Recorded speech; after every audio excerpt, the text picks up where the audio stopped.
Welcome back to the academy. तो कैसे हैं आप सब लोग? आशा करता हूँ सब स्वस्थ मस्त तंदुरुस्त होंगे और थोड़ी बहुत पढ़ाई भी कर रहे होंगे। ठीक है, तो आप सभी को पता है अपना चैप्टर चल रहा है मेटल्स एंड नॉन मेटल्स, और उसमें आप सब अब जान चुके हैं कि अपने मेटल्स क्या होते हैं, नॉन मेटल्स क्या होते हैं, और मेटल्स की कौन कौन सी केमिकल प्रॉपर्टीज होती है और नॉन मेटल्स की कौन कौन सी केमिकल प्रॉपर्टीज होती है। मतलब मेटल्स कौन कौन सी रिएक्शन शो करते हैं और नॉन मेटल्स कौन कौन सी रिएक्शन शो करते हैं। ठीक है, अब अपन अच्छा आप सोचो खुद कि सर एक केस ऐसा भी तो फंस सकता था कि मेटल और नॉन मेटल रिएक्शन कर जाए।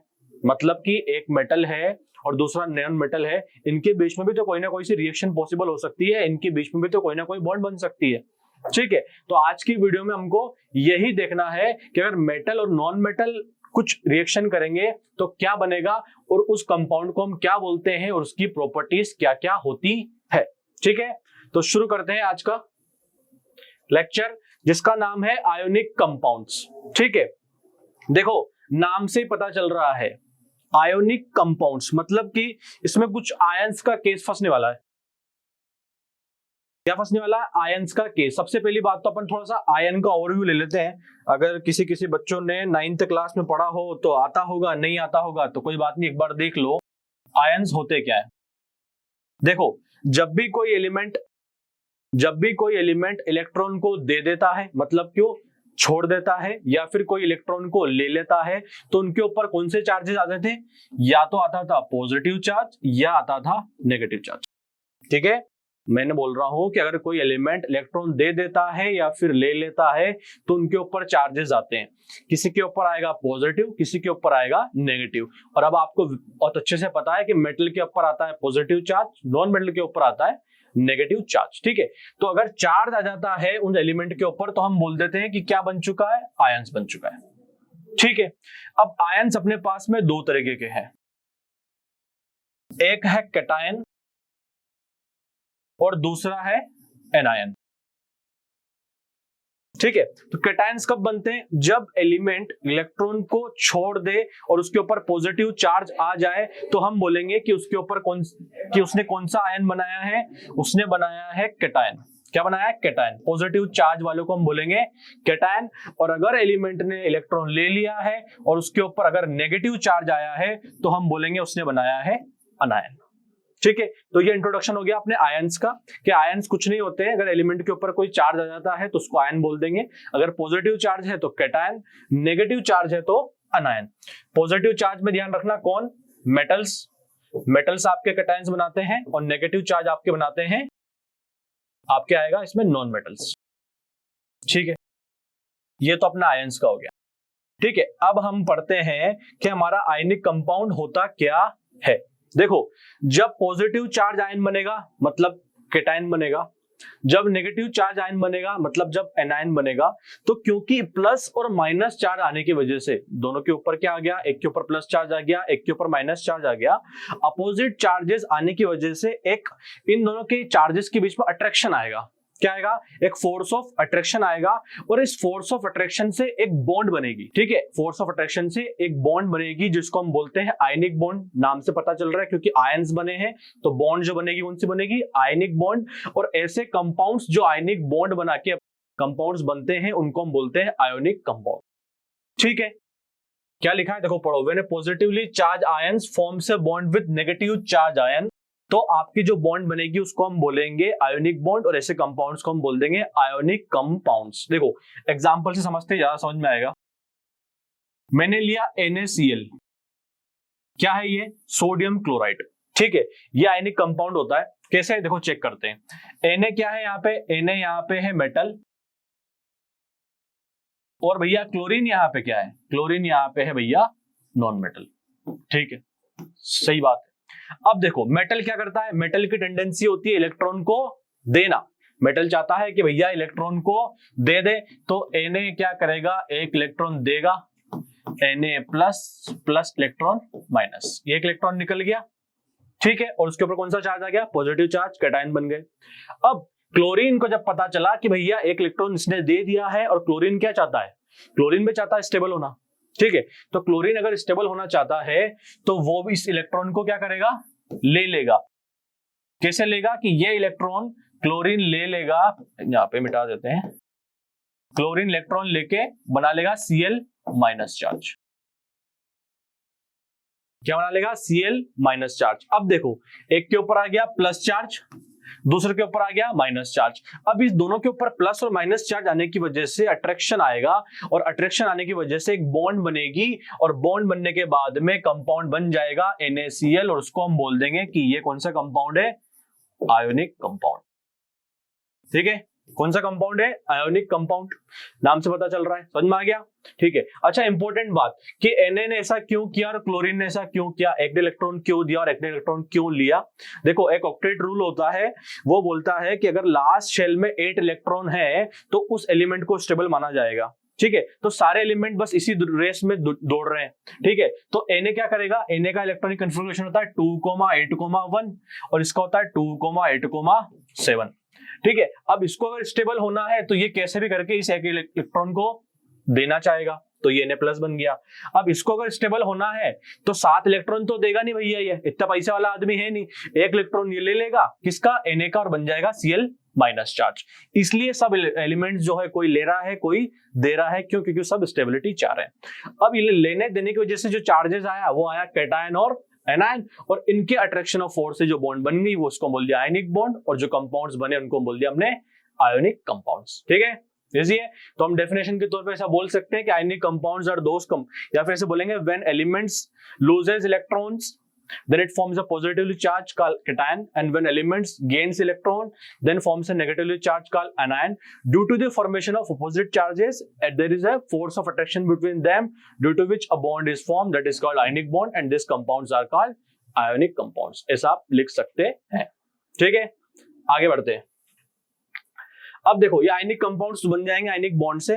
अब इनकी प्रॉपर्टीज क्या है, फिजिकल प्रॉपर्टीज क्या है, पता करते हैं। पहली प्रॉपर्टी क्या लिखी है?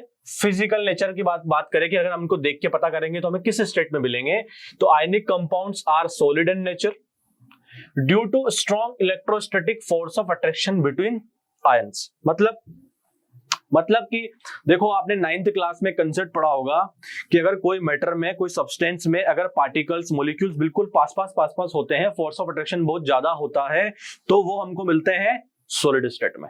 अगर थोड़े से पार्टिकल्स दूर हैं तो मिलेंगे हमें लिक्विड स्टेट में। अगर बहुत ज्यादा दूर फेंके फकाए हैं तो हम बोलेंगे वो हमको मिलेंगे गैस स्टेट में। ठीक है, अब आप खुद सोचो, Na प्लस Cl माइनस से अपना आयनिक कंपाउंड बना था, क्योंकि फोर्स ऑफ अट्रैक्शन बहुत अच्छा खासा था, तो पार्टिकल्स जो है या फिर मॉलिक्यूल्स जो है, जो आयंस जो है, बिल्कुल पास चिपक जाएंगे। इस वजह से फोर्स ऑफ अट्रैक्शन बिल्कुल बहुत ज्यादा हो जाएगा। ये मान के चलो ऐसे बिल्कुल चिपक जाएंगे, तो फोर्स ऑफ अट्रैक्शन क्या होगा? बहुत ज्यादा हो जाएगा, और फोर्स ऑफ अट्रैक्शन बहुत ज्यादा हो जाएगा, पार्टिकल्स बहुत पास हो जाएंगे, तो हमको ये कौन सी स्टेट में मिलेंगे? बिल्कुल सही, सॉलिड स्टेट में। ठीक है, अगला मेल्टिंग एंड बॉइलिंग पॉइंट कैसा होगा इस कंपाउंड्स का। अब आप खुद सोचो कि आयनिक कंपाउंड्स हमको कौन से स्टेट में मिल रहे हैं भैया? सॉलिड स्टेट में। सॉलिड स्टेट में अट्रैक्शन पार्टिकल्स के बीच में क्या होता है? मैक्सिमम। अगर हमको इनकी स्टेट चेंज करनी है, सॉलिड से मुझे लिक्विड में जाना है, अगर मुझे सॉलिड से लिक्विड में जाना है तो मुझे क्या करना पड़ेगा? बाहर से हीट देनी पड़ेगी, क्योंकि इन कंपाउंड्स के बीच में अट्रैक्शन बहुत ज्यादा है। क्योंकि इन कंपाउंड्स के बीच में, जैसे मान लो NaCl है, ठीक है, इसके ऊपर प्लस इसके ऊपर माइनस है, तो इनके अट्रैक्शन जो है इनके बीच में क्या है? बहुत ज्यादा है, हाई है। अगर मुझे इसको लिक्विड स्टेट में करना है तो इस अट्रैक्शन को तोड़ना पड़ेगा इस अट्रैक्शन को तोड़ना पड़ेगा, और क्योंकि अट्रैक्शन ज्यादा है तो मुझे हाई अमाउंट ऑफ हीट देनी पड़ेगी। इसलिए इन कंपाउंड्स का मेल्टिंग पॉइंट और बॉइलिंग पॉइंट ज्यादा होता है।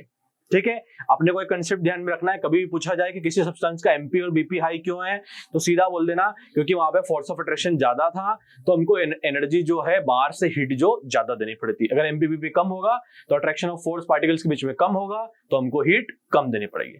ठीक है, अगला देखते हैं भैया, ब्रिटल इन नेचर। देखो, हमने मेटल्स एंड नॉन मेटल्स पढ़ा था, जब प्रॉपर्टीज तब हमने देखा था कि एक होती है मेलेबिलिटी, जिसमें हम क्या कर सकते हैं? थिन शीट में कन्वर्ट कर सकते हैं। एक होती है डक्टिलिटी, जिसमें हम क्या कर सकते हैं? वायर्स में कन्वर्ट कर सकते हैं। एक होता था ब्रिटलनेस, मतलब कि अगर आप किसी एलिमेंट पे बाहर से एक्सटर्नल प्रेशर अप्लाई करने जाओगे तो क्या होगा? वो टूट जाएगा छोटे छोटे पीसेस में, और इस प्रॉपर्टी को हम बोलते हैं ब्रिटलनेस। अब वापस से सोचते हैं आयनिक कंपाउंड्स, क्योंकि आयनिक कंपाउंड सॉलिड में थे, क्योंकि उनके बीच में फोर्स ऑफ अट्रैक्शन ज्यादा था, तो अगर आप उनके ऊपर प्रेशर अप्लाई करने जाओगे, अगर आप हमें हथौड़ा लेके उनको ठोकने जाओगे तो क्या होगा भैया, वो सख्त है बिल्कुल, अपना शेप नहीं बदलेंगे, ना तो वायर में कन्वर्ट होंगे ना थिन शीट में कन्वर्ट होंगे। वो बोलते हैं कि हम टूट जाएंगे लेकिन हमारा शेप चेंज होने नहीं देंगे। इस वजह से आयनिक कंपाउंड्स हमको किस मिल स्टेट में मिलेंगे, ब्रिटल नेचर बोलेंगे हम, कि आयनिक कंपाउंड्स हमारे सॉलिड स्टेट में है और ब्रिटल इन नेचर होते हैं। Fourth point, solubility. सोल्यूबिलिटी मतलब कि आयंस ही कंपाउंड्स किस में घुलते हैं। सोल्यूबिलिटी मतलब किसी भी कंपाउंड की कैपेसिटी होती है कि वो किस में डिसॉल्व हो सकते हैं। ठीक है, अब आयनिक कंपाउंड्स जो होते हैं आपके डिसॉल्व होते हैं पोलर सॉल्वेंट्स में। किस में होते हैं, पोलर सॉल्वेंट्स में। देखो आप एक नोट याद रखना, पीपी और एनपी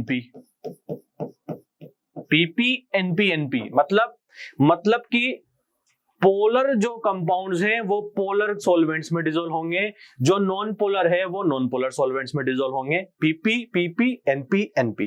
ठीक है, अब आयनिक कंपाउंड्स जैसे कि वापस उठाओ NaCl, क्योंकि आयनिक कंपाउंड्स क्या इनके ऊपर चार्जेस होते हैं, Na+Cl- चार्जेस होते हैं, हाँ होते हैं। तो कौन से नेचर के होते हैं, पोलर नेचर के। इसीलिए ये किस में डिसॉल्व होंगे, पी वाले में, मतलब पोलर सॉल्वेंट्स में ही ये डिसॉल्व होंगे। नॉन पोलर में सॉल्वेंट्स में डिसॉल्व करने जाओगे तो ये नहीं सोल्युबिलिटी शो करेंगे। एग्जांपल कि भैया इसको पानी में मिला दो, इसको आप मेथनॉल में मिला दो, एथेनॉल में मिला दो, ये सब क्या है, एक्सेट्रा, ये सब आपके क्या है, ये सब आपके हैं पोलर सॉल्वेंट्स। पानी, मेथनॉल, एथेनॉल, ये सब।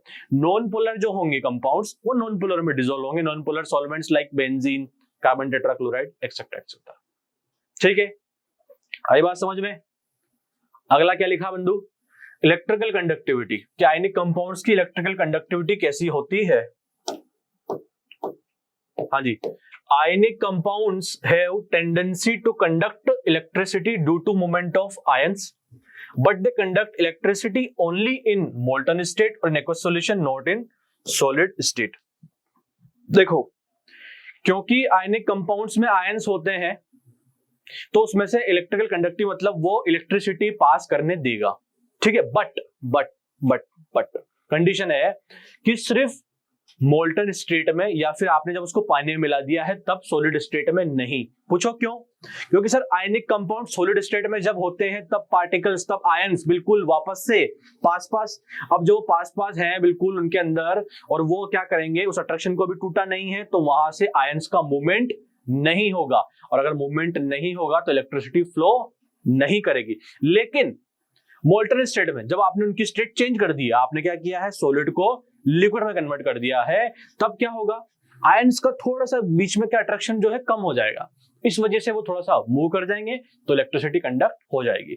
इसलिए याद रखना कि आयनिक कंपाउंड्स जो है इलेक्ट्रिसिटी कंडक्ट करेंगे मोल्टन स्टेट में या फिर एक्वस स्टेट में, ना कि सॉलिड स्टेट में। जैसे कि एग्जांपल आ रहा है, मान लो मैं नमक लेता हूं, NaCl मैंने हाथ में लिया और मैं कोशिश करूं कि भैया उससे इलेक्ट्रिसिटी कंडक्ट हो जाए, ना जी नहीं होगी। क्यों, आयनिक कंपाउंड इलेक्ट्रिसिटी कंडक्ट करेंगे बट किसमें, मोल्टन स्टेट में। मुझे क्या करना पड़ेगा, या तो नमक को पिघलाना पड़ेगा या फिर नमक को पानी में घोलना पड़ेगा।